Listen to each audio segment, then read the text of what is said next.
What's going on, guys? So another how-to video. This one's going to be on one of my favorite topwater lures, and that is my Bully Spooks. Okay, make two different sizes. Okay, I make a 2.5 ounce 8-inch version, and also I make a 1.5 ounce 6-inch version.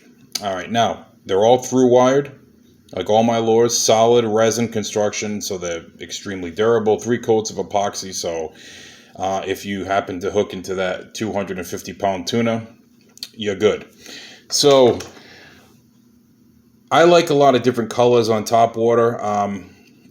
Basically, you don't really throw them at night. I know some guys that do throw topwaters at night, but I don't personally. There's other plugs for that, but I like something with brighter colors underneath. The belly and the sides are the most important, okay? Fish have to see it from below. White bellies are okay, but if you do like a bone color, which I do love bone, a splash. Put a splash of orange, put a splash of lime, put a splash of red. Just something to break it up so the fish can see. Again, if the color has some bright sides, like this one here, hot pink, excellent color for the springtime to resemble like a squid or whatever. All right, let's talk about the action right now. Now, you can work these quickly like a pencil, okay, where it goes back and forth fast, okay, or how I like to use them, use it slow. Walk the dog. I'm sure you guys heard that expression, okay? You want the line to be loose, so when you push the rod, you want to have slack in the line so the bait is able to glide back and through. If you have a tight line, the bait's not going to move, okay?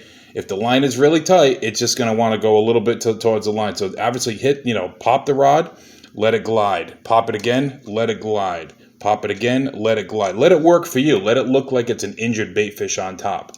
All right, less is more when you're throwing a topwater spook. With a pencil, you want a tight line, a pencil popper, so you want it to go back and forth, back and forth, back and forth.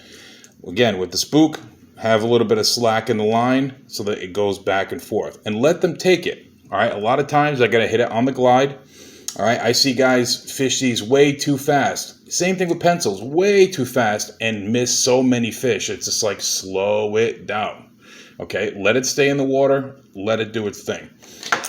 They cast really, really well. These are weighted more towards the back, but you don't want it, so far heavy so it sits like this in the water. You want it to sit kind of horizontal in the water so it kind of glides a lot better.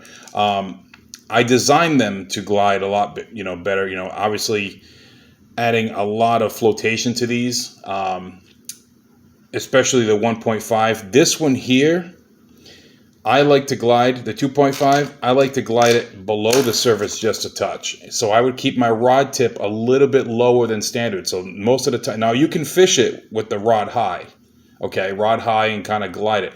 What I like to do is keep the rod tip, say like at, let's say 2 o'clock, okay, 2, 3 o'clock, and kind of get it under the surface, just under the surface. You'll see it gliding under the surface, back and forth. I do so well with that technique, especially in shallow water. It's unbelievable. They just see it a little bit more. They see this large profile, and yeah, these things were originally designed for muskie, pike, and they made it to the striped bass market, and they're just popular. They're really, really popular baits, and mine are just built a little bit different.